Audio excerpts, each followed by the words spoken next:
मी गेली होती आगरी महोत्सवला, जे डोंबिवलीमध्ये आहे. तिथे आम्ही काय काय केलं आणि काय काय घेतलं तर चला बघूया. मी आधीच सांगते, मी कुठल्याही राईड्स मध्ये नाही बसणार आहे. फक्त आणि फक्त शॉपिंग होणार आहे. पण भाई साब, कसली गर्दी होती. एकतर मी गेली होती वीकडेला, तरीही गर्दी. सगळ्यात पहिले आम्ही घेतलं लोणचं, आणि कसलं भिन्न भिन्न प्रकार होते. टोटल 6 लोणचं आम्ही घेतलं आहे. हे बघूनच भूक लागली मला तर. मग मम्माला मसाला आणि थोडेफार चटणी घ्यायचे होते. मग तिकडेच ना एक सोलापूरचं स्टॉल होतं. या स्टॉल्स वरती ना अरोमा काय मस्त येतं यार. मग मी टोटल हे 3 चिप्स घेतले 50 रुपीज साठी.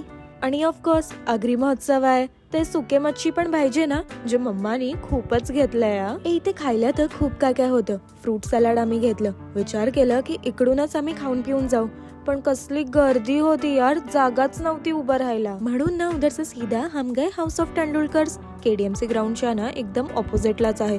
आरामात बसून खाऊ. मला ना इकडचं सी फूड खूप म्हणजे खूप आवडतं. सगळ्यात पहिले स्प्राईट, ऑफकोर्स मसाला पापड, जे खूप आवडतं आम्हाला. माझ्यासाठी तिसऱ्या थाली, आणि मम्माने तिच्यासाठी ऑर्डर केली ही पापलेट थाली. तिसऱ्या कसले गरमागरम होते. पेटू एकदम खुश.